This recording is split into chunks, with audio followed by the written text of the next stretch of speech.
गुरु का प्रथम लक्षण क्या है? गुरु कैसा होना चाहिए? गुरु का प्रथम लक्षण है वह विरक्त होना चाहिए। विरक्त माने शरीर संसार की आसक्ति से शून्य होना चाहिए, वैराग्यवान होना चाहिए। वैराग्यवान गुरु नहीं होगा तो स्वयं ही संसार चक्र से मुक्त नहीं हो सकेगा, तो अपने शिष्य को संसार चक्र से मुक्त भला कैसे कर पावेगा? इसलिए पूज्य गुरुदेव भक्तमाली जी कहते थे, किसी ग्रंथ का उदाहरण दे करके, ग्रही गुरु न कर्तव्यः। कुलगुरु तो ग्रही होते हैं, कुल पुरोहित कुलगुरु जो गायत्री का उपदेश करते हैं, लेकिन विशिष्ट संप्रदाय की दीक्षा आपको लेनी है तो चतुर्थाश्रमी गुरु होना चाहिए, ऐसा भी ग्रंथों में मिलता है। ग्रही गुरु न कर्तव्य।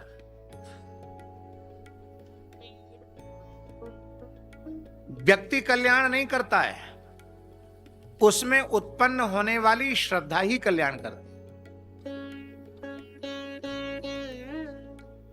गृहस्थ चाहे जितना उत्तम कोटि का हो, गृहस्थ व्यक्ति के प्रति गृहस्थ की भावना रहती है।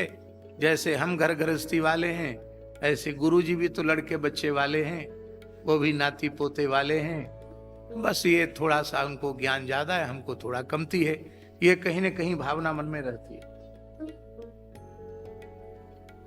फिर संसार में कुछ ऊंची नीची घटनाएं भी घटने लग जाती है, तो कथनचित कोई आपके मन को अनुकूल न रहने वाली घटना घट गई, फिर आपकी श्रद्धा समाप्त हो जाती।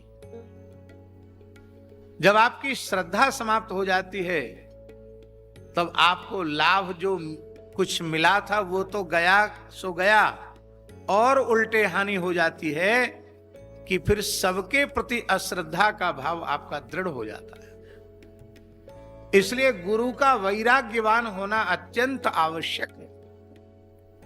आज तक कोई ऐसा व्यक्ति पैदा नहीं हुआ जिसको कथा सुने बिना ज्ञान हुआ हो, जिसे कथा सुने बिना वैराग्य हुआ हो, जिसे कथा सुने बिना भक्ति उत्पन्न हुई हो। जीव के कल्याण का यदि एकमात्र कोई साधन है तो वह साधन है श्रद्धा पूर्वक श्रवण। सुनना आ गया तो भगवान के मिलने में फिर विलंब नहीं है। सुनना नहीं आता,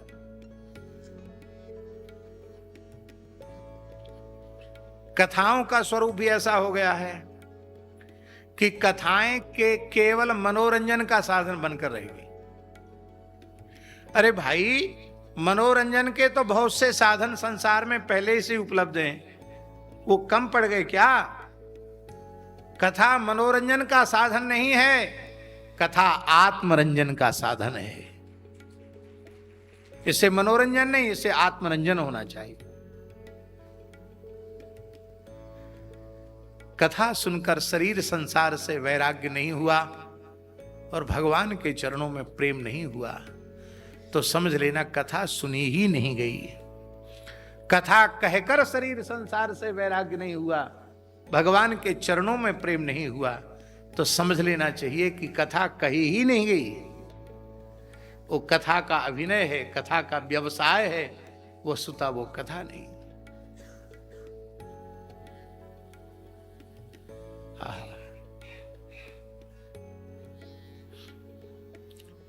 इसलिए जीवों के कल्याण का एकमात्र साधन है कथा श्रवण करना। ये भगवान की कथा ही एकमात्र ऐसा साधन है जो जीवों को भगवान से जोड़ती है। पूर्ण शास्त्रीय वैदिक जीवन हो, प्रातःकाल जगने से लेके सोने तक, सोने से लेके जगने तक पंच महायज्ञ सविधि करता हो, वेद पारायण करता हो, समय से त्रिकाल संध्या करता हो, वैदिक अग्निहोत्र करता हो, कहीं से कोई धर्माचरण में न्यूनता न हो, किंतु यदि किसी प्रेमी अनुरागी भगवत भक्त की वाणी से कथा न सुनता हो तो इस धर्माचरण से स्वर्गादि लोकों की प्राप्ति भले ही हो जाए, जीव का परम कल्याण नहीं। जीव का परम कल्याण तो भगवत शरणागति से होगा, भगवत प्रेम से होगा, भगवत सन्मुख होने से होगा। और जीव को भगवत सन्मुख करने वाली केवल और केवल भगवान की कथा है। हम आपको अकाट्य प्रमाण दे सकते हैं। जिन लक्षणों की चर्चा हमने की है वे समस्त लक्षण मथुरावासी ब्राह्मणों में थे। वो आज के कलयुगी ब्राह्मण नहीं। कलयुगी ब्राह्मण से मतलब आप ब्राह्मण निंदा में तात्पर्य मत लेना। कलयुग में भी एक से एक ब्राह्मण पवित्र आत्मा ब्राह्मण हैं, हम उनके चरणों में प्रणाम करते हैं। किंतु दुर्भाग्य की बात है, पहले तो अत्यंत दुर्लभ मानव शरीर, मानव शरीर में भी अत्यंत अत्यंत अत्यंत दुर्लभ विप्रकुल में जन्म। इसके बाद भी लोग शिखा सूत्र से विहीन हो रहे हैं, संध्योपासन से शून्य हो रहे हैं, गायत्री जप से विमुख हो रहे हैं, सत्य सदाचार से शून्य हो रहे हैं, खान पान आचार विचार की तनिक भी पवित्रता उनके जीवन में नहीं है। यह कितना बड़ा दुर्भाग्य है।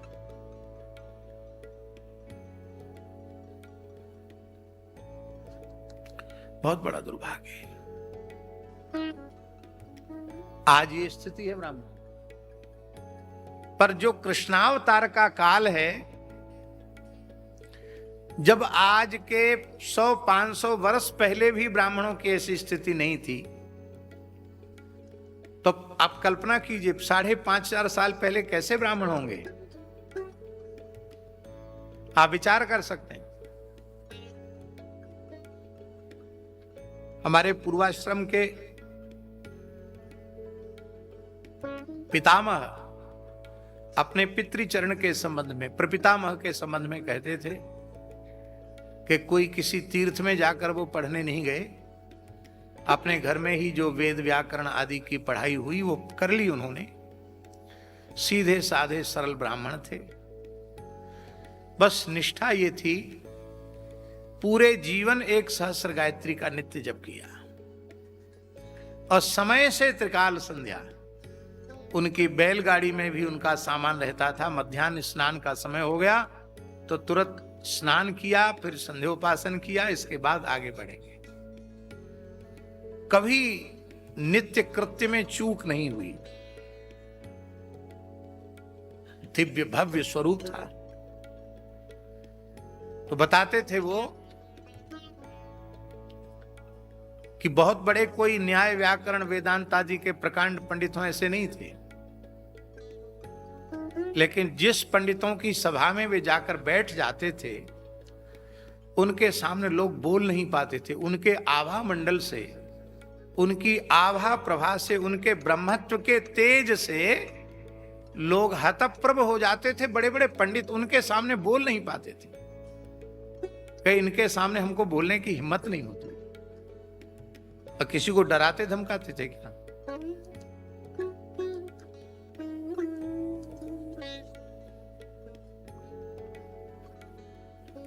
उस काल के ब्राह्मण, ये 150 वर्ष पुरानी बात होगी, तो 5000 वर्ष पहले कैसे ब्राह्मण होते होंगे? आप विचार कीजिए। हमारे पूर्व ब्राह्मण ऐसे निष्ठावान न होते तो आज जो सनातन धर्म का स्वरूप दिखाई पड़ रहा है, ये स्वरूप नहीं होता।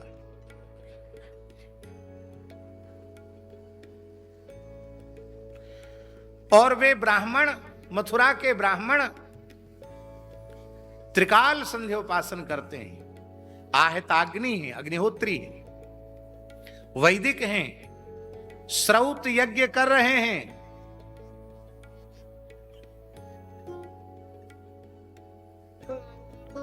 और भगवान श्री कृष्ण बलराम के सखा मित्र ग्वालवाल उन ब्राह्मणों से कह रहे हैं कि भगवान कृष्ण बलराम गैया चराते यहीं निकट तक आ गए हैं, हम लोग भूख से बड़े व्याकुल हैं, आप लोग यज्ञ का कुछ प्रसाद दे दीजिए।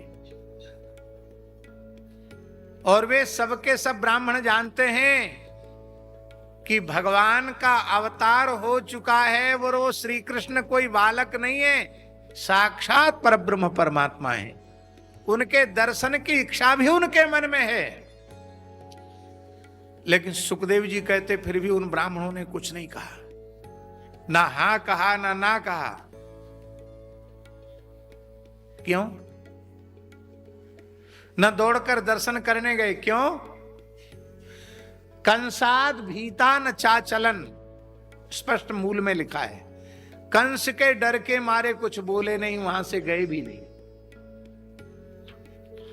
और जब उन ब्राह्मणों की ब्राह्मणियों ने सुना कि भगवान श्री कृष्ण बलराम निकट ही आए हैं, तो स्वर्ण चांदी के थालों में भक्ष्य भोज्य लेह्य चोष्य विविध प्रकार के व्यंजनों को सजा करके चल पड़ी। ब्राह्मणों ने कहा, कहां जा रही हो? कंस के कान में खबर पड़ जाएगी कि मेरे दुश्मन को भोजन पहुंचाती है तुम सब, तो हमारा मथुरा में रहना मुश्किल हो जाएगा, मत जाओ वहां।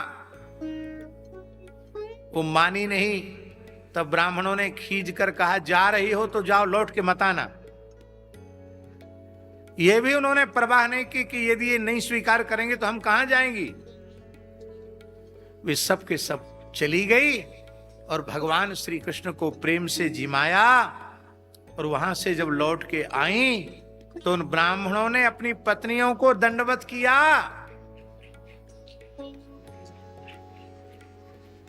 और क्या कहा उन ब्राह्मणों ने? हमने पवित्र विप्रकुल में जन्म लिया है, धिक्कार है। हमने वेदत्रयी का ज्ञान प्राप्त किया है, धिक्कार है। हमने बृहस्पति ब्रह्मचर्य व्रत का अनुष्ठान किया है, धिक्कार है। हमने बहुत शास्त्रों का अध्ययन करके ज्ञान प्राप्त किया, धिक्कार है। क्यों? हमारी कर्मकांड की कुशलता को धिक्कार है, हमारे कुल को धिक्कार है। क्यों? क्योंकि सब कुछ है हमारे जीवन में, पर श्री कृष्ण प्रेम हमारे जीवन में नहीं है, श्री कृष्ण की भक्ति हमारे जीवन में नहीं है। इसलिए हमारे जीवन की सारी विशेषताएं व्यर्थ हो गई। आपने एक लिखा, आपने एक लिखा और एक के पीछे एक शून्य लिख दिया तो कितने हो गए? दूसरा शून्य लिखा तो कितने हो गए? तीसरा लिखा तो कितने हो गए? चौथा लिखा तो कितने हो गए? पांचवा शून्य लिखा तो कितना हो गए? शून्य बढ़ाते चले गए, संख्या बढ़ती चली गई। अब हम आपसे पूछते हैं, आपने 1,00,000 शून्य लिख दिए और एक हटा दिया तो कितना बचा? ये सब हमारे जीवन की विशेषताएं, ये सब जीरो हैं, शून्य हैं। ये तभी सार्थक हैं जब भगवान की भक्ति की एक इकाई हमारे जीवन में हो, नहीं तो हमारे जीवन में सब कुछ शून्य है। हमने अपने परिश्रम पुरुषार्थ से जो कुछ पाया है उसकी कोई महिमा नहीं, क्योंकि उससे जीव के कल्याण का कोई लेना देना नहीं, वो सब का सब यहीं छूट जाने वाला है। लोग कहते हमारा नाम रहेगा। बड़े बड़े नेता होते हैं भगत जी, और जब वो मर जाते हैं तो उनके अनुयायी नारे लगाते हैं, जब तक सूरज चांद रहेगा अमुक नेताजी का नाम रहेगा। और अभी मरे हुए उनको साल भर नहीं बीती, उन नारे लगाने वालों से पूछो किस तारीख को मरे थे, भूल गए। लो साहब, साल भर भी याद नहीं रख पाए, नेताजी कब मरे थे भूल गए। सब झूठा है। कारण क्या था? बहुत ध्यान से सुने, हमने क्या प्रश्न पूछा। उन मथुरा के ब्राह्मणों के जीवन में सविधि सम्यक धर्माचरण था, किंतु एक चीज की कमी थी, वो कथा नहीं सुनते थे, इसलिए उनको भगवत भक्ति नहीं मिली। और उनकी पत्नियां न वेद पाठ करती थी, न अग्नि में स्वाहा स्वाहा करती थी, घर में काम करती थी, रोटी बनाती थी, रसोई बनाती थी, हैं? पतियों की पुत्रों की सेवा करती थी। स्वयं ब्राह्मणों ने कहा, नासाम द्विजाति संस्कारो न निवासो गुरावपि न तपो नात्म मीमांसा। कोई विशेषता इनमें नहीं। कथा भी कोई रांची जैसे शहर में कथा हो रही हो, बढ़िया सत्संग भवन हो, हॉल बना हुआ हो, उसमें कथा, ऐसे कथा सुनने नहीं जाती थी। मथुरा की मालिनियां वृंदावन में तुलसी पुष्प चयन करने जाती थी, वहां से कंदमूल फल लेने जाती थी और मथुरा में आकर बेचती थी, और ब्राह्मणियां उनको खरीदती थी। तो पूछती थी, आज वृंदावन में कौन सी लीला हुई, आज श्री कृष्ण ने कौन सी लीला की, तो वो सुनाती थी। माने विद्वत जैसे व्यासपीठ लगा है और आप लोग सुन रहे, ऐसे कोई नहीं सुना उन्होंने। ऐसी कुछ कुछ लीलाओं को सुना और सुनकर उन्हें कृष्ण प्रेम प्राप्त हो गया।